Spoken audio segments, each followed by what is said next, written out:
वर्गात शिक्षक आणि विद्यार्थी यांच्यात जो संवाद होतो तो किती महत्वाचा असतो, नाही का? हो, अगदीच.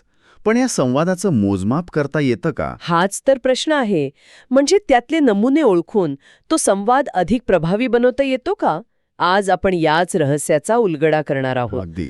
आजची आपली चर्चा कम्युनिकेशनच्या म्हणजे संप्रेषणाच्या मूलभूत सिद्धांतांपासून सुरू होईल. आणि मग आपण थेट वर्गात जाऊ, जिथे फ्लँडर्स सिस्टीम नावाची एक विशिष्ट पद्धत वापरून शिक्षक-विद्यार्थी संवाद कसा तपासला जातो हे पाहू. आपलं ध्येय आहे हे समजून घेणं की संवाद म्हणजे काय आणि एका संरचित प्रणालीचा वापर करून तो वस्तुनिष्ठपणे म्हणजे ऑब्जेक्टिव्हली कसा सुधारला जाऊ शकतो. चला तर मग या विश्लेषणाची सुरुवात करूयात. ठीक आहे? चला तर मग विषयाला खोलात जाऊन पाहूया. अगदी मुळापासून सुरुवात करू. संप्रेषण म्हणजे नक्की काय? संप्रेषण ही एक सतत चालणारी टू वे प्रोसेस आहे, म्हणजे द्विमार्गी प्रक्रिया. यात फक्त संदेश पाठवणारा नाही, तर तो स्वीकारणाराही तितकाच महत्वाचा असतो. म्हणजे केवळ बोलणं महत्वाचं नाही? नाही, बोलण्याचा अर्थ समोरच्या व्यक्तीपर्यंत जसाच्या तसा पोचणं महत्वाचं आहे. ओके. मग या प्रक्रियेचे नेमके घटक कोणते आहेत? ही एक सायकलसारखी म्हणजे एक चक्रीय प्रक्रिया आहे. ती सुरू होते प्रेषक किंवा सेंडरपासून, म्हणजे ज्याच्या डोक्यात विचार येतो, मग तो त्या विचारांचं संकेतन करतो म्हणजे एन्कोडिंग, त्याला भाषेत किंवा चिन्हांमध्ये मांडतो. ठीक आहे. हा संदेश एका माध्यमाद्वारे म्हणजे मीडियमद्वारे प्राप्तकर्त्यापर्यंत पोचतो, म्हणजे रिसिव्हरपर्यंत. बरोबर.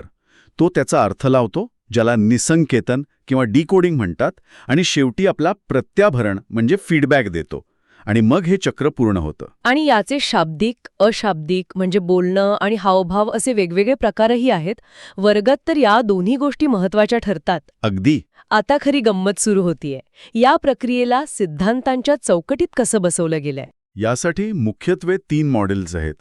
पहिलं आहे रेखीय प्रतिमान किंवा लिनियर मॉडेल. लिनियर म्हणजे एका सरळ रेषेत जाणारं. हो, हे सर्वात सोपं वन वे मॉडेल आहे, जसे की रेडिओवरचं भाषण. यात फीडबॅकला अजिबात स्थान नाही. अच्छा. आणि दुसरं आहे परस्पर संवादी प्रतिमान किंवा इंटरॅक्टिव्ह मॉडेल. हे अधिक वास्तविक आहे. यात संदेशांची देवाणघेवाण होते. म्हणजे आपला नेहमीचा संवाद. हो, फीडबॅक हा याचा महत्वाचा भाग आहे. आणि तिसऱ्या मॉडेलमध्ये गोंगाट किंवा नॉईजची संकल्पना येते, बरोबर? बरोबर. ते आहे शॅनॉन व्हीवरचं मॉडेल. यात एक रंजक घटक आहे, गोंगाट. गोंगाट म्हणजे संदेशाच्या प्रवासात आलेला कोणताही अडथळा. उदाहरण, खराब नेटवर्कमुळे फोनवर आवाज नीट न येणं, हा झाला भौतिक गोंगाट. आणि मानसिक गोंगाट? तोही असतो. म्हणजे माझं लक्ष दुसरीकडे असेल तर संदेशाचा मूळ अर्थ बदलू शकतो. कोणतेही संवादाचं विश्लेषण करण्यासाठी एक सोपं सूत्र पण आहे ना, लॅसवेलचं. हो, लॅसवेलचे 5 क विश्लेषण.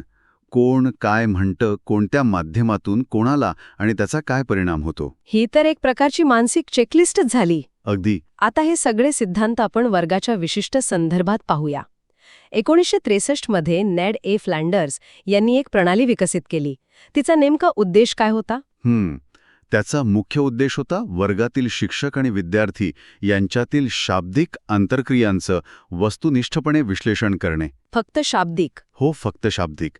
त्यासाठी त्यांनी 10 श्रेणींची म्हणजे कॅटेगरीजची एक वर्गीकरण पद्धत तयार केली. 10 श्रेणी, त्यात 7 शिक्षकांसाठी, 2 विद्यार्थ्यांसाठी आणि 1 शांततेसाठी. हे वर्गीकरण मनोरंजक आहे. अगदी बरोबर. शिक्षक संभाषणेचे 2 प्रकार आहेत. एक म्हणजे अप्रत्यक्ष प्रभाव, इनडायरेक्ट इन्फ्लुएन्स. हो, यात विद्यार्थ्यांच्या भावनांचा, कल्पनांचा स्वीकार करणे, त्यांची प्रशंसा करणे आणि प्रश्न विचारणे या सगळ्याचा समावेश होतो. म्हणजे जे विद्यार्थ्यांच्या सहभागाला प्रोत्साहन देतं. परफेक्ट. आणि दुसरा आहे प्रत्यक्ष प्रभाव किंवा डायरेक्ट इन्फ्लुएन्स. त्याच्या उलट असणार. हो, यात व्याख्यान देणे, सूचना देणे किंवा टीका करणे याचा समावेश असतो.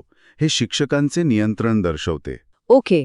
आणि विद्यार्थ्यांच्या 2 श्रेणी? त्याचप्रमाणे विद्यार्थी संभाषणाचेही 2 प्रकार आहेत. एक आहे प्रतिसाद म्हणजे रिस्पॉन्स, शिक्षकांनी विचारलेल्या प्रश्नाचे उत्तर देणं. बरोबर.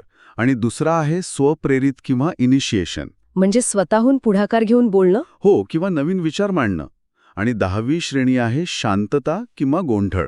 ठीक आहे. हे सगळं खूप पद्धतशीर वाटतंय. पण मग या प्रणालीचा वापर नक्की कसा केला जातो हे ऐकायला तर खूप किचकट वाटतंय. प्रक्रिया खूपच पद्धतशीर आहे पण रंजक आहे. सांगा पाहू. एक प्रशिक्षित निरीक्षक म्हणजे ट्रेंड ऑब्झर्व्हर वर्गाचं निरीक्षण करतो. तो दर 3 सेकंदांनी वर्गात घडणाऱ्या वर्तनाची नोंद करतो. काय? दर 3 सेकंदाला? हो, दर 3 सेकंदाला ठरलेल्या 10 श्रेणींपैकी एका क्रमांकाने तो नोंद करतो. अरे देवा. यामुळे काय होतं की निरीक्षकाला संख्यांची एक मोठी मालिका मिळते.